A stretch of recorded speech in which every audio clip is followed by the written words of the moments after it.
Bonjour et bienvenue à votre émission Tout savoir. Écoutez, je me suis réveillée de bonne humeur quelque part parce qu'aujourd'hui, comme vous le savez, c'est la Journée internationale des droits des femmes et il me fallait souligner ça, envoyer, je vais dire, de bonnes ondes à toutes ces femmes-là de la francophonie qui font des choses extraordinaires. C'est notre journée aujourd'hui. Faites-vous plaisir, peut-être offrez-vous un massage ou peu importe là, mais faites-vous plaisir parce que vous travaillez fort et vous avez besoin d'être reconnus. Aujourd'hui à l'émission, on va parler de beaucoup de choses. On va parler littérature, on va parler des rendez-vous de la francophonie, de la programmation qui vient avec les rendez-vous de la francophonie. On va aussi discuter avec quelqu'un du Centre d'excellence artistique de l'Ontario. Et tout de suite, pour commencer, j'ai avec moi un visage que vous allez forcément reconnaître, Mishka Lavigne, qui est auteur. Mais aujourd'hui, tu ne portes pas le chapeau d'auteur, tu vas porter le chapeau de directrice de collection aux éditions Interligne. Et la collection s'appelle la collection Vertige.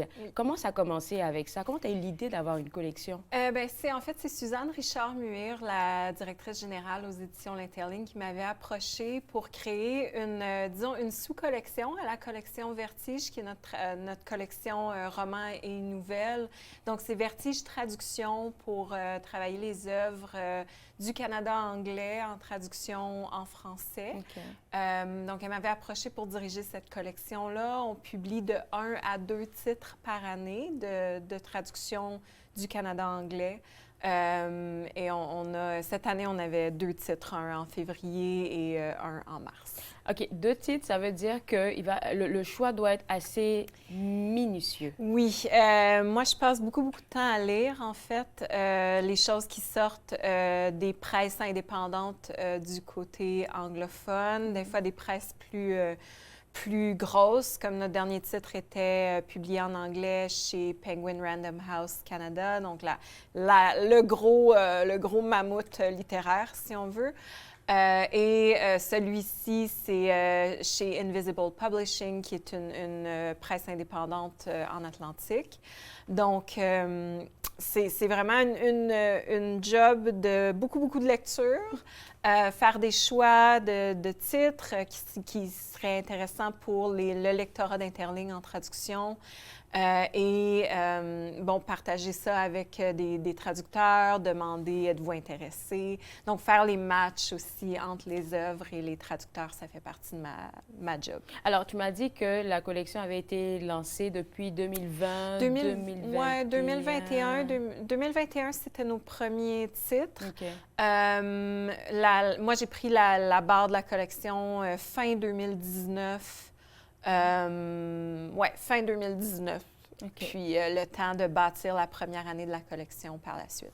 Oui, je sais que tu aimes lire, là, mais à part de ça, la lecture, qu'est-ce qui te plaît à ce nouveau rôle-là? Parce que c'est un autre chapeau que tu endosses. Moi, la traduction littéraire, ça fait partie de ma pratique. J'en fais surtout pour le théâtre, mais j'en fais aussi pour la littérature, du roman, de l'essai, des albums pour enfants, de la poésie. Donc, moi, je suis aussi une traductrice littéraire. Je considère que c'est une pratique qui devrait avoir une beaucoup plus grande existence. Visibilité aussi. Une beaucoup plus grande visibilité. On apprend beaucoup en travaillant en traduction, on apprend beaucoup en tant qu'auteur. Moi, j'ai les 2 pratiques, donc je trouve que ça informe beaucoup ma pratique d'écriture. Mais vraiment, ce qui me fascine beaucoup dans la traduction, c'est à quel point on peut prendre un objet puis l'amener ailleurs, l'amener vers un autre public, vers un autre lectorat. C'est vraiment ça qui était venu me chercher dans cette collection-là, de pouvoir faire travailler des traducteurs que j'admire beaucoup, des traducteurs dont je respecte beaucoup le travail, pouvoir amener des romans, des recueils de nouvelles, d'auteurs, d'autrices qu'on connaît moins du côté de l'Ontario français. Donc, ça nous a permis d'aller chercher des voix de la diaspora. Ça nous a permis d'aller chercher des voix issues de l'immigration ou une voix comme Sydney Hegeli, qui est une autrice queer. Okay. Donc, c'est là qu'on voit les choses intéressantes. Tu as dit qu'en tant que traducteur ou traductrice, on apprend beaucoup pendant qu'on est en train de faire la pratique. Qu'est-ce que tu penses qu'on apprend? Qu'est-ce que tu pourrais partager avec nous? On est beaucoup dans l'œuvre de quelqu'un quelqu'un d'autre. Donc, c'est vraiment d'aller chercher comment cette personne-là, comment faire passer son style, comment faire passer sa voix, aussi, son oui, rythme, oui. parce que c'est une œuvre qui nous appartient pas, mais qui nous appartient aussi en même temps. Donc, de comment amener cette ligne-là qui est très fine vers une autre langue, vers une autre culture. OK. Bien, puisque c'est le deuxième que la collection Vertige aux éditions Interligne fait sortir, elle s'intitule l'ouvrage... OK, Le Marais de Sidney Hegeli, c'est ça? Hegeli, pardon. Oui. On va aller dans la traduction, le travail de traduction de cet ouvrage-là, juste après la pause. Je vous garde avec moi, vous regardez Tout savoir.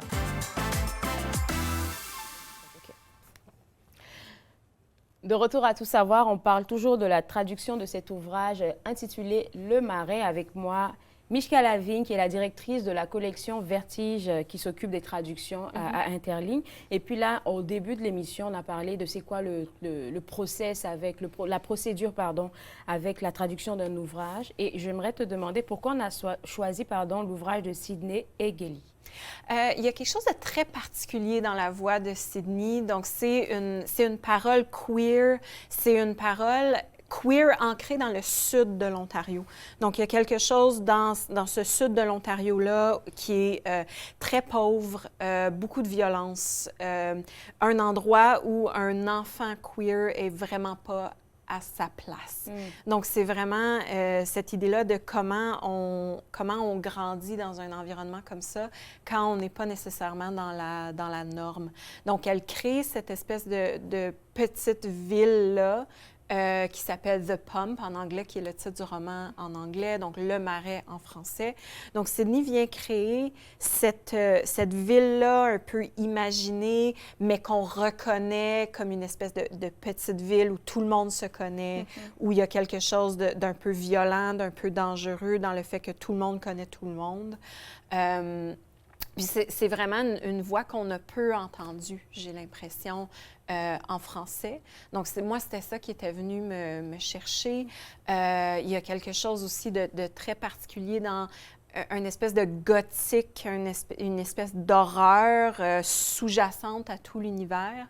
On a beaucoup d'animaux dans le roman, beaucoup d'animaux qui viennent causer une espèce d'angoisse à l'intérieur. Il y a des espèces de castors qui sont carnivores dans le roman, où on se demande est-ce que c'est réellement des castors qui sont carnivores? Est-ce que ça a un rapport avec cette espèce d'usine qui fait partie de la ville? Est-ce que c'est réel ou est-ce que c'est un peu imaginé? Donc, c'est vraiment une voix qui est très particulière. Puis c'est vraiment une parole queer. Puis ça, c'est quelque chose qui était très important pour Sidney et pour ce mariage-là, justement, avec la traductrice Kamala Mackrell, qui est une artiste pluridisciplinaire, auteuriste, traductrice aussi. Donc, de pouvoir amener ces deux auteuristes-là, ces deux artistes-là queer ensemble pour vraiment avoir une traduction qui va dans la même dynamique. C'est ça, qui va dans la même direction, qui va dans la même dynamique.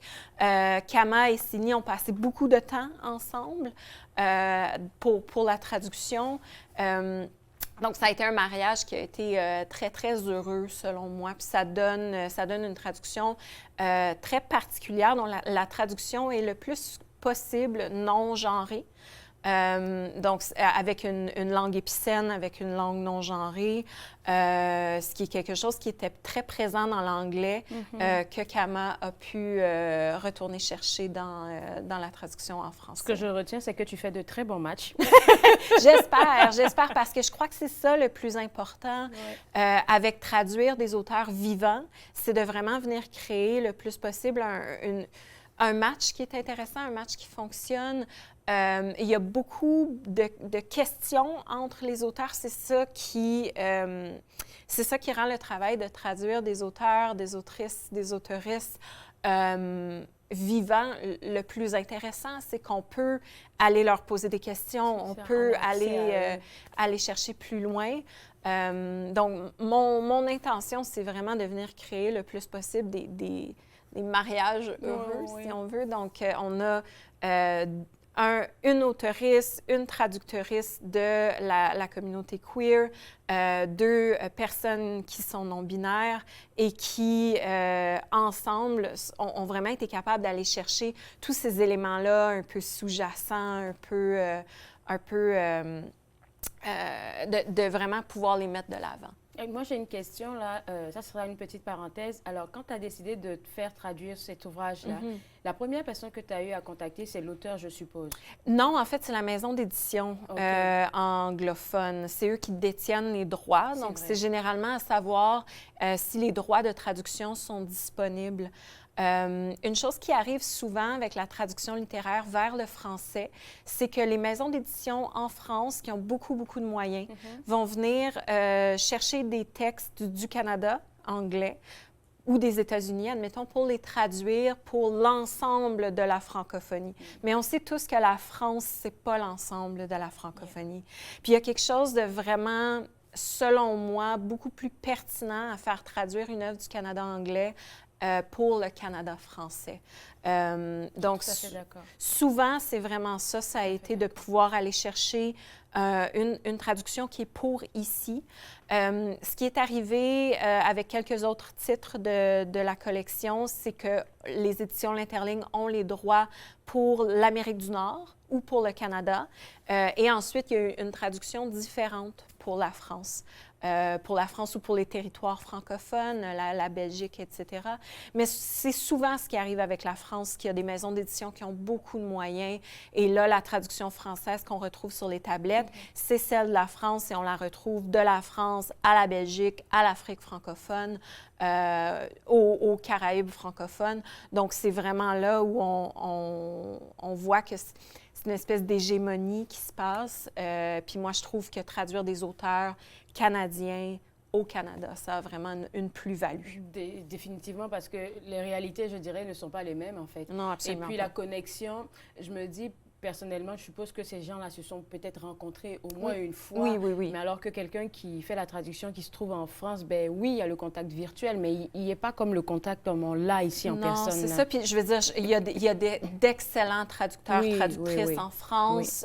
J'en connais plusieurs. Je sais qu'ils passent beaucoup de temps à essayer d'aller chercher toutes les subtilités de la langue, disons, canadienne-anglaise, de faire la meilleure traduction possible. Mais il y a quand même des choses qui peuvent se perdre dans la traduction, des trucs régionaux, des trucs plus concrets qui vont venir se perdre. Alors, oui, c'est vrai que tu nous as parlé de la situation d'une personne queer, minoritaire, en fait, dans un endroit, mais quelles sont les autres thématiques que le Marais dévoile?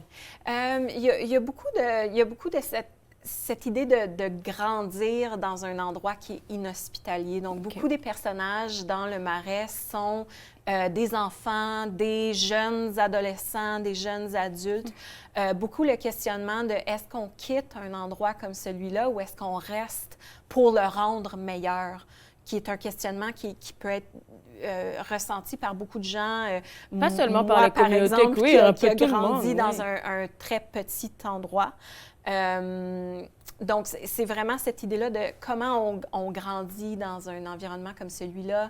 Qu'est-ce qu'on veut laisser comme marque dans un environnement comme celui-là? Ou est-ce qu'on décide pour nous-mêmes et parce que c'est mieux pour nous que quitter, c'est la meilleure solution?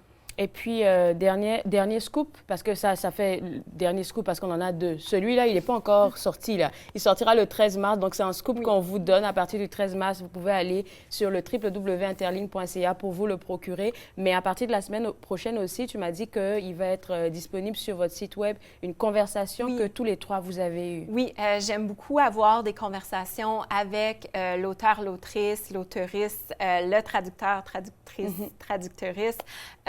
Donc, toutes ces discussions-là sont disponibles pour tous les titres de la collection depuis le début.